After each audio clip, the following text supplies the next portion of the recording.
The shock came before COVID, in the middle of the Brexit debate. And to understand it, you've got to go back many decades to when I was at school. And I had a friend at school called Boris. That wasn't his name. Well, he was from Polish stock. His father was a carpenter and a builder who came over. And in fact, Boris didn't speak English till he started school. His name was Borisiewicz, I think, if I can pronounce it correctly, but nobody could pronounce it, and Boris didn't care. He was just Boris. Teachers called him Boris, friends called him Boris, colleagues called him Boris. He was just Boris. He was happy to be Boris. Down in the stands at Cardiff City, where he was a keen supporter of Cardiff City, everyone called him Boris. He's a lovely boy, a lovely lad, gentle, kind, nice humour, welcoming smile, gorgeous smile, nice guy, but not outstanding. And we were in a group of which had at its head this super group of super talented pupils who all got scholarships to Oxford and exhibitions to Oxford and everything. And then there was the rest of us. And in fact, in the rest of us, I was at the bottom of the rest of us, just in case you're wondering. But Boris never hit the elites. He never stood out. He was just a nice guy, a nice boy. Everyone loved him. Nobody had a bad word to say about him. But he didn't stand out. And he didn't go to Oxford or Cambridge. He didn't want to. His ambition was to go to Cardiff University and read medicine, which he did, along with one of the other from that group. And along he went. And a couple of years after we'd also started university, 2 or 3 years later, we had a reunion. Boris wasn't there, but the other lad who was reading medicine was. And he said, the revelation is Boris. He said, I don't know what's happened, but Boris is at the top of every class. Boris is winning all the prizes.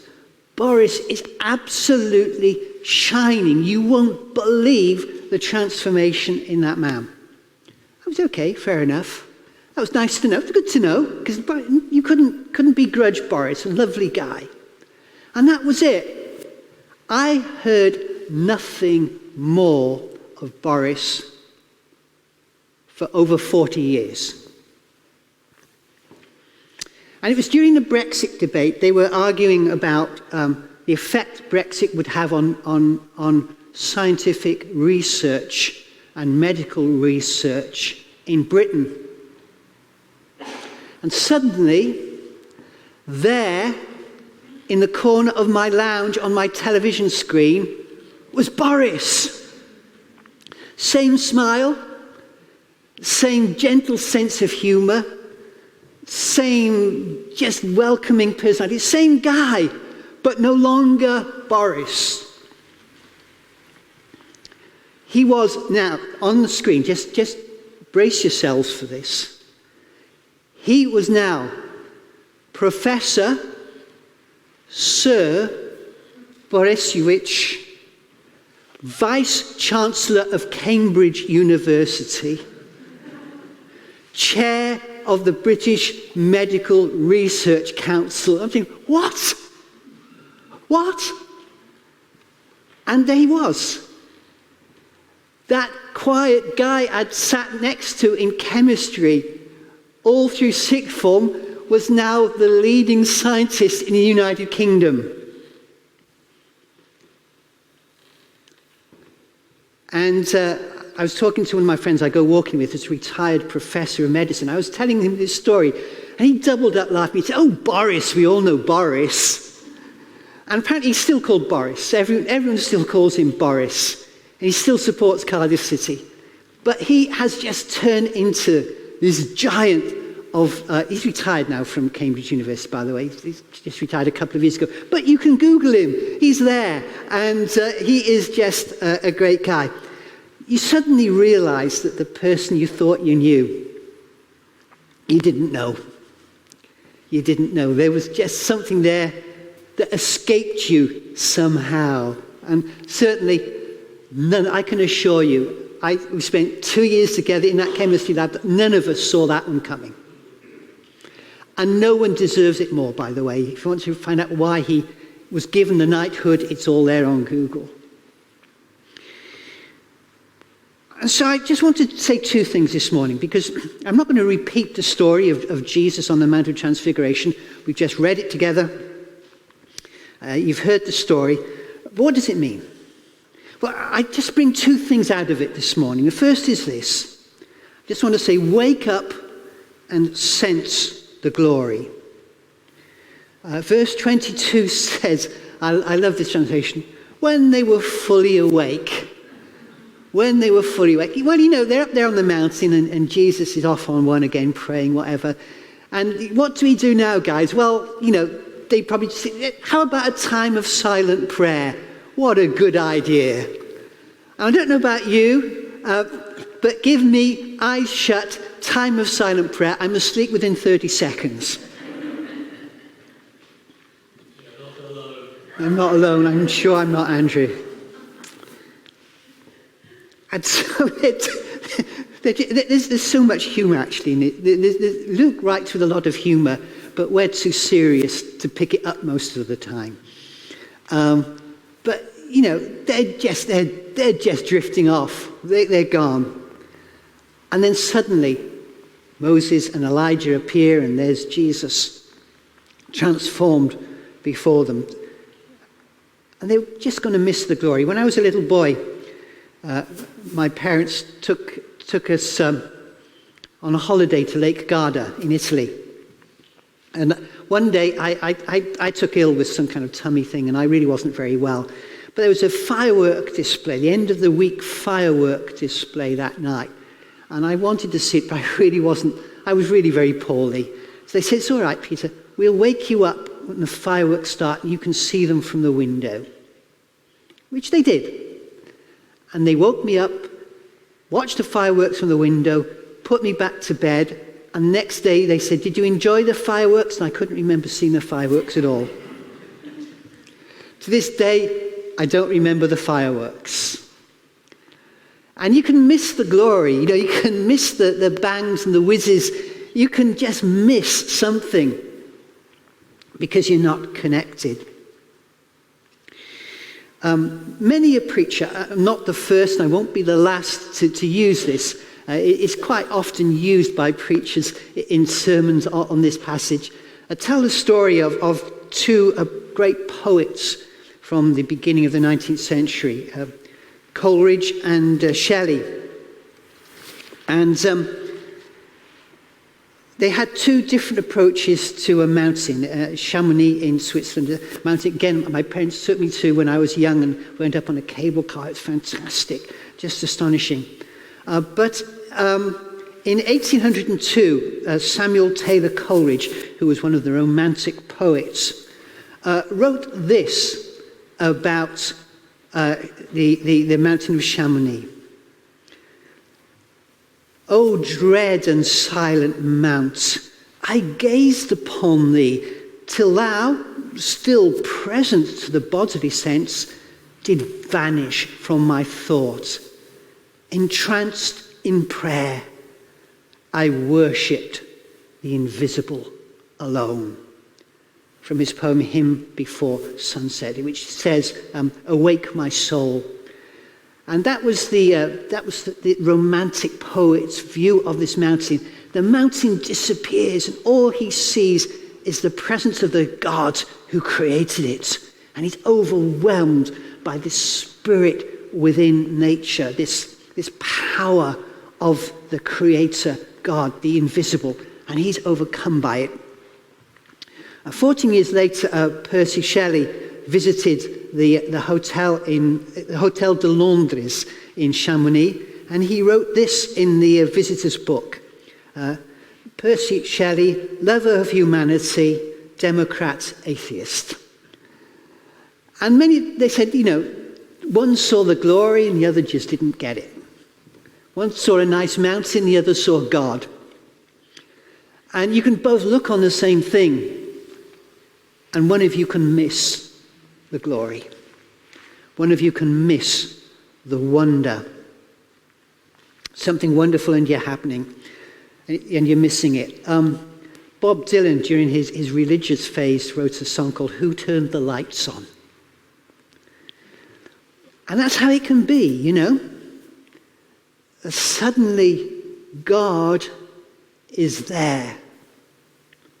And the glory shines. And you hadn't seen it before. You weren't fully awake. The glory and the wonder of Jesus is revealed. And the disciples just almost missed it. They were almost asleep. Can you imagine sleeping through that one? I mean, really, you'd kick yourself, wouldn't you? Anyway, so my first thing this morning, wake up and sense the glory of Jesus, because it's there. And the second thing is this: make sense of the glory. It's one thing to see the glory, it's another to make sense of it. You can miss what it actually means.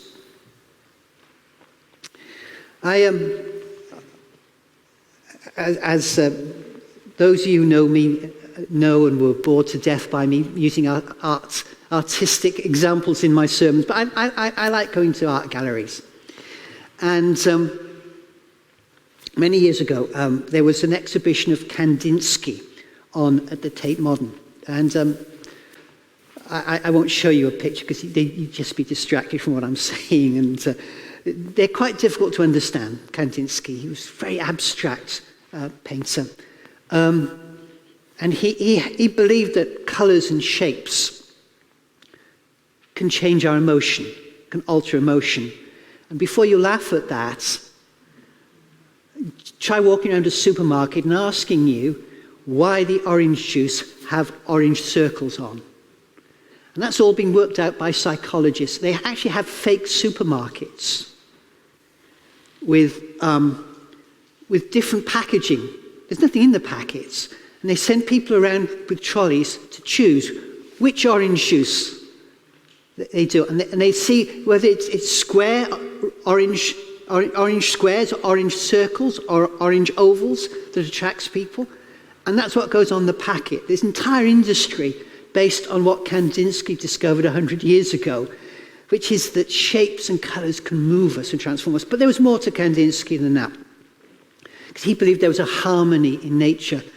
And in his paintings, he tried to create harmony between one side of a painting and the other to somehow get to the spirit, the sense of life, the joy and the wonder of life behind the colours and the shapes. So if you're going to understand Kandinsky, you've got to stand quite a time in front of one of his paintings and think about it. Sometimes you get it, sometimes, believe me, you don't. But you've got to try. So I was in this, I'd paid to go to this exhibition of Kandinsky. He's a prolific painter, so there's loads of paintings, walls after walls of paintings come from all over Europe and America on the walls. And I was watching, and there was this lad, I think he was Chinese, but I'm not sure of his nationality. And he was obviously on a tight time schedule. And we can all sympathise with that. We've all been there. But he paid to go into this exhibition. But he didn't have time to stand in front of the paintings and think about it. So he just had his iPhone. And he clicked the first one, and he would literally run to the second one, click it, run to the third. He went down the entire exhibition running between the paintings, clicking them on his iPhone, disappearing out the door at the back. And I was thinking, what was the point of that? I also thought the poor people are going to have to be shown all these paintings. But anyway, you'll get home and be looking at the painting on this little iPhone, and he won't get any of it. I'm absolutely 100% sure he didn't catch anything of those paintings. He never made sense of what he was seeing. And the disciples are struggling to make sense of what they see.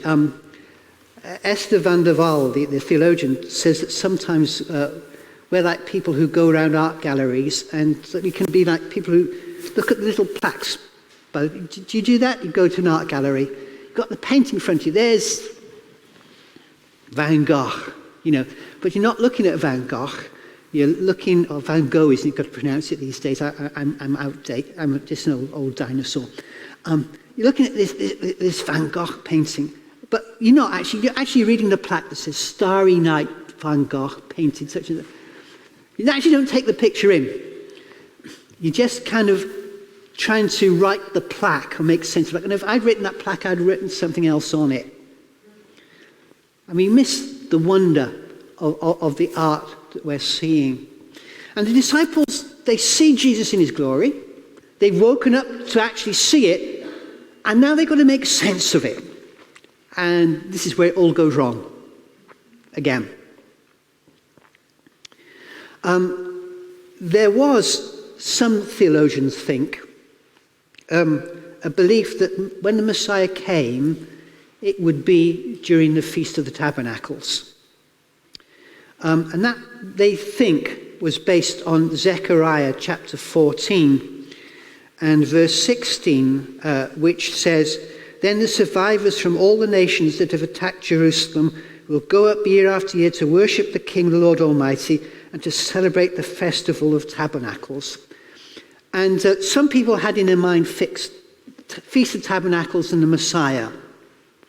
And they think that may have been behind what Peter says, which was, I tell you what, why don't we make 3 tabernacles here? One for Jesus, one for Elijah, and one for Moses. And Luke makes the humorous comment, and you're supposed to laugh, but he didn't know what he was saying. Well, we don't laugh because we're taking it all too seriously. We miss the humor in the Bible. But here is Peter just blundering. He's only just woken up when he should have been awake in the first place. And now he's saying, well, I'll tell you what, let's celebrate the Feast of Tabernacles. That's not what it's about, Peter. That isn't what this is going on for. And making sense of that was difficult for them. I think that there's a theologian called Malcolm Talbot, and his suggestion I like. He says, look, the point here surely is resurrection.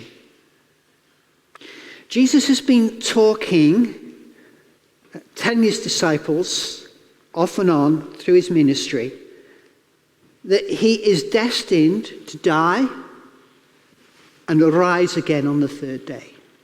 That's his teaching. And they don't understand it. They don't get it. They're not even sure if they believe it. Okay? Now, just before this happens, they have seen a 12-year-old girl who was dead taken by the hand by Jesus and raised from her bed and get up and demands and complain that she's hungry. They have watched a resurrection with their own eyes. The same 3 disciples, by the way. Same 3. That's where the connection is. That's what it's about. Same 3 disciples in that room, just with the mum and dad and Jesus, watched the daughter of Jairus raised from the dead. Now they're here on the mountain, and there's Moses and Elijah, and in case it hasn't escaped their attention, Moses and Elijah are supposed to be dead. 2,000 years dead almost, 1,500 years dead. And they're seeing them. And there's a resurrection theme here. This is another lesson in the power of resurrection and the glory of resurrection to them. And they are nowhere near understanding it. There is an eternity unfolding before them, and they don't get it. Later on in this chapter, Jesus is going on to complain about this unbelieving and perverse generation. And the prime example are up there on the mountain with him, the 3 disciples, who just don't get that the resurrection will happen. And then comes that voice, this is my beloved Son. This is my beloved Son. And it's there. The Son of God coming to earth, dying on the cross and being raised from the dead. That's the secret that's at the heart of this planet as it happens. That is the whole story of planet Earth, really. The key point, the key moment, the Son of God walks this earth, is crucified, and rises from the dead in glory. And I don't know about you, I often feel I'm just sleepwalking through life sometimes. I miss the connecting link between one part of my life and the next. So I'm walking along the prom there in Horse-on-Sea one moment. I'm sitting playing the guitar in my study next. I'm meeting some friends for coffee next. I'm worshipping in church, maybe leading a service in church. But somehow I don't connect the whole spread of my life, when really this passage is saying, Peter, the whole of your life is connected to this. It's the glory of Jesus that one day will be revealed. It's all about the death and resurrection of Jesus, dying on the cross for you and being raised from the dead. That is the connecting thread of your life, from childhood to death and beyond death to resurrection and seeing Jesus in his glory. When I was as a child, my parents were Anglicans, and a few times a year they'd take me to Llandaff Cathedral, and I was just about 10, and I was bored to tears. I mean, I was seriously bored. I remember being very bored by those services. But one thing fascinated me was, if you've ever been to Cardiff, and have you anybody here been to Llandaff Cathedral? Hands up, a few of you. There is something in that cathedral that is totally overpowering. Yeah, you know what I'm going to talk about. Because if you walk into that cathedral, or if you're a 10-year-old child, you're sat in there for, it seems like hours on end, what attracts your attention, what overpowers you, is what's coming on the screen now. It's a massive statue of Christ in majesty by Epstein, the sculptor. Now, I'm not a fan of statues in churches. Never have been, never will be. It's not my style, not my thing. I struggle with it.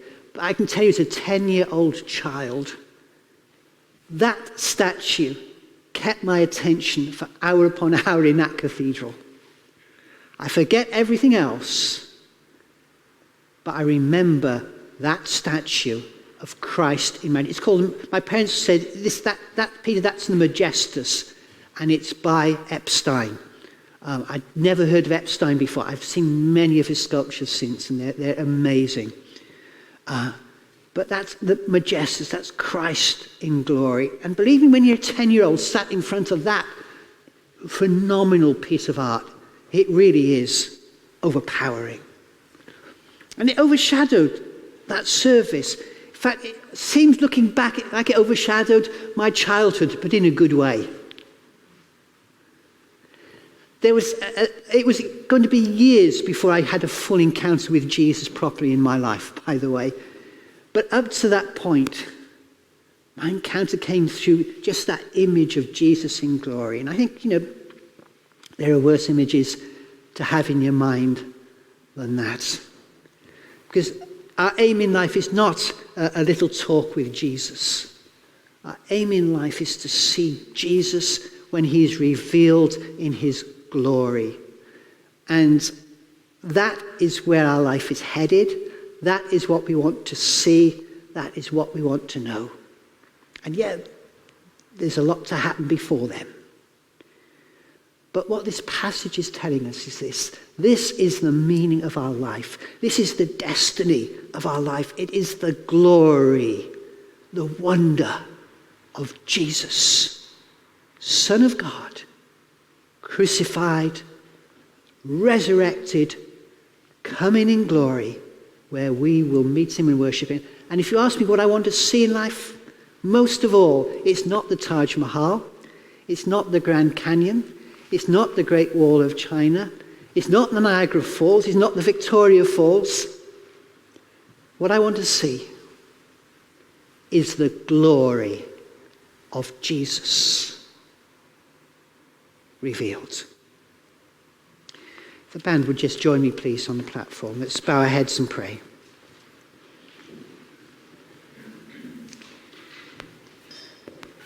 Father,